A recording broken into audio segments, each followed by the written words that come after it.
Wow, I really like how I do this headcanon. I'm going to show it to other people and show them my beautiful masterpiece with the beautiful eyes.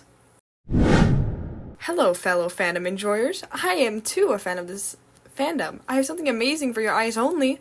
Here's my favorite headcanon. I hope you all like... What the fuck? All I did was show them a headcanon. Heh, couldn't be me. I mean, they should have seen it coming. Posting the disgusting headcanon of that one girl being a girl liker instead of a man liker is pathetic. I would have never done anything like that.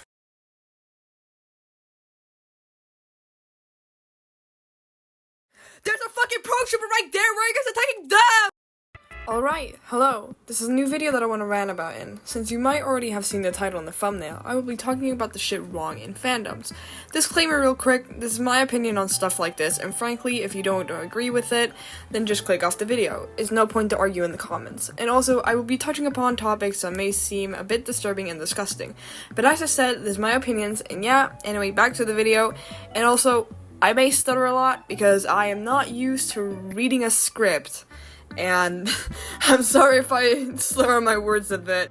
Have y'all ever looked at a fandom and seen the amount of bullshit that you swear you can smell the stink wafting from your computer screen? Anyway, number 1, witch hunting over harmless headcanons and ignoring the problematic fans. Fans getting dogpiled for headcanons aren't even canon, but are totally okay and chill. AKA, I think this character's ace, bi, lesbian, etc, etc. This seriously irks me since so many people online can't seem to calm themselves when a random ass fan just headcanons, for example, Leon Kennedy and as trans, and suddenly people go after the next for that simple headcanon. But of course, the problematic creator seems to get laid off because they don't headcanon that and they have 100k fans. It's so stupid. I've seen this happen before in a fandom that I'm in, and seriously, it's not a big deal if the headcanon is something okay. Like a normal headcanon. Oh, like this character's autistic, and oh, this character's anger issues. That's okay. That's fine. But what makes me so mad is that people go after those innocent fans instead of the problematic ones. The ones that are standing right there. I've seen people go after normal fans instead of the blatant pro-shippers and Nazis standing right there in front of them.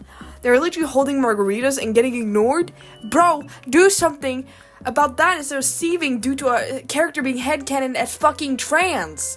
It's so stupid. And if you appear in my comments going, but that headcanon is not okay. Bro, are people not allowed to have fun anymore? Wee woo. Here comes the fun police. Like, shut the fuck up! And don't get me started on number 2. Toxic shipping wars. Harassment between canon shippers and or fanon shippers. Death threats or mass reporting campaigns against people who ship non-hetero pairings. Shipping is fun. Well, used to be fun and all, but now apparently when you ship the wrong couple, you have a bounty over your head. Literally, what the hell is wrong with you people? Ships are normal, and fairly, they are normal. The only ones you should get pissed about is the actual problematic ones, like an adult x a child, and or some weird-ass animal x human pairing. That shit. Cheese pizza, basically. But no, if someone ships 2 men who don't act fruity towards each other in a movie or a game, it's suddenly bad. And it gets annoying. Like, seriously, I don't care if people ship Ada or Leon. Like, I don't care if they ship Chris or Leon. Just don't make it a big deal. If your OTP makes you type like you're arguing a custody case in a federal court, then maybe it's time to touch grass. The problem isn't shipping disagreements, it's the entitlement and weaponization of morality. Fans starting to turn like fandoms into a purity test and demonizing others for not aligning perfectly with their views. Time to go look at my favorite ship tag. I hope to see new drawings of them butt booty like... This ship is so disgusting because in the game, they don't have any sort of sexual relationship at all. They were only talking. You people are so disgusting and I hate this shit. Blah, blah, blah, blah, blah. You guys are gay. Oh man, I can't have shit in this house! To be real, if you don't like the ship, then stop engaging with it. Because in reality, it's gonna keep showing on your feed if you keep being a crybaby about it. It's normal for people to have men love men ships and or women love women ships. That's okay. It's been in fandoms for years, and if you don't like them, then that's your opinion. But you don't have to get onto someone's meat and to continue harass them for their ship if it's okay and legal. Instead of, turn your heads towards the dark shipper and the pro shipper right there, dog. They're standing right there. untouched, go attack them. It's seriously so annoying. Like, please, calm yourselves! And let's get on to number 3, cosplay cops and body shaming. Harassment of cosplayers for not being skinny or pretty enough to represent certain characters, and or not having the right skin color. Alright, let's talk about a very loud, very wrong, and very bitter breed of fandom creatures, the cosplay cop. You know the ones. They crawl out of the comment sections anytime someone dares to dress up as a character without looking like they were genetically engineered by the studio. That character is a size 2 and white with with different eye colors, and you're so doing it wrong. Man, at its core, cosplay is a creative expression, and everyone can cosplay. Whether you are ugly, pretty, can make cosplay props, or can, it's creativity. And it's perfect for bringing people around with their ideas and creativity. But of course, fandoms have internalized so much media-driven beauty bias that when someone doesn't fit the mold, too fat, too black, too trans, too disabled, too tall, too short, too anything, they get harassed and not celebrated. This is especially a common against plus-size cosplayers. That character isn't fat. Yeah, you aren't a nice person. What's your point? Black and people of color cosplayers. The racism is rancid. These fans get more hate for costume than some creators do for writing literal pro-ship fanfics. Non-binary, transgender, non-conforming cosplayers. If someone is gender-bending or just cosplaying regardless of gender, who cares? Who the fuck cares? These sort of people who harass cosplayers come crawling out of the smelly basement that they live in and think their opinion is better than yours and that your cosplay sucks, all because you don't have a tiny waist, a thigh gap, or a nice face. Skinny yet busty. Like, oh my god, you guys are gooners! Go outside! Seriously, why are you guys, whom are grown-ass people, getting mad over a cosplayer? It's a cosplay! That character isn't real! And if they were, they wouldn't like you guys. Still, it's a cosplay. They aren't stabbing you with a knife, my guy. Fandom spaces mirror society's messed up beauty standards. Instead of lifting each other, fans often become mini judges, enforcing who's allowed to participate based on appearance, not passion, and it's always the most insecure people doing the loudest judging. Projection is one hell of a drug. Also, real quick before I get into number 4, you may hear background noise. I may become a bit too loud and you may hear my nails clicking on my phone. I didn't get to say this in the intro. I apologize. Anyway. Number 4, the self-sabotage speedrun, aka people who start drama, then play the victim. Some fans will harass, lie, or twist narratives, and when they're finally being called out or held accountable, they do the emotional Uno reverse. Suddenly it's, I'm being attacked, when they literally threw the first punch. Like, it's easy to apologize, normally, and take accountability for your actions.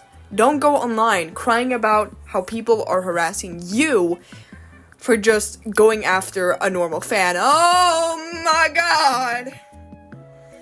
I've seen so many people harm themselves and post pictures of it online to gain sympathy points.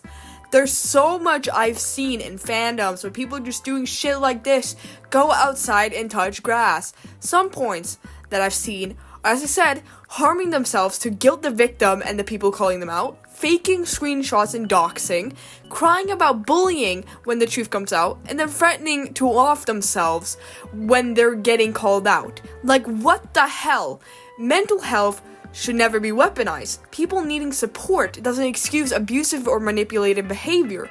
Accountability is not the same thing as bullying, and we need to stop treating them like twins. Number 5. You like that character? I've sent an airstrike to your house. Some of y'all in fandoms be acting like you personally got beat up by this anime villain in a parking lot. Like, he's not real. He didn't kill your dog. You are 27 years old crying over a cartoon with war trauma. Be so fucking for real. And if someone liking Snape, Dasai, Sephiroth, Asula, or Homelander ruins your whole week, log off, go touch grass, get a job! It gives me such a headache when people hate a certain character and make it their entire personality. Like, yes, you can dislike that character, but bro, you don't need to get up and all in everyone's faces about it. Like, yes, those certain weirdo fans are disgusting and make the character unlikable, but you seriously don't have to go after normal fans for liking that character. It's normal to hate a character, and yes, they could have been ruined by gooners and all. Like, how I don't really like Ada, because every time I speak about her or search her up, suddenly there's gooners everywhere, just because she's a seductive woman. And that brings up another topic I want to talk about, misogyny. This is plagued in so many fandoms, especially Resident Evil and some others. The new trailer for Resident Evil 9 Requiem has had some male fans irritated because the main character is a woman, so what we know. Like, we haven't had Rebecca, Claire, Jill, Helena, Shiva, Ada, Ashley, and so on.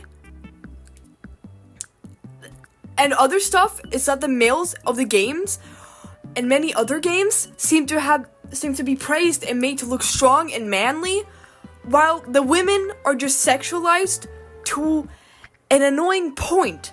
Like, women in games can be strong and can be presented as tough, but apparently, for some gooners, women have to be submissive and ready for their masters. Shut your fucking mouth! Another topic, which I will be giving a warning about due to it being about cheese pizza, incest, and a lot more. It pisses me off when people just straight up sexualize children in games, series, animes, anything really. And people just straight up ignore it. And they use the same fucking excuse. But she's 3,000 years old in her demon form. That's a child! If it looks like a child, then I will think it's a child. Like, Jesus, you'll deadass make me want to put a Glock 19 against my head. And then normalizing incest and supporting the weird-ass creators. Because apparently, if the characters are hot, the game isn't problematic. AKA, the Coffee of Andy and Lele, the game is shit, y'all can admit it. I literally cannot do this, bro. Y'all so fucking weird. 10 out of 10 rage bait Twitter user. I am now going to skin you. Okay, I hope you all like this little rant of stuff I hate about in fandoms. There was more I wanted to talk about, but I deadass forgot. But still, I cannot change shit about fandoms. But this was just a rant about what I dislike about fandoms. Thank you all for watching my stupid rant. This is all my opinions. And if y'all don't like them, then why the hell did you watch it?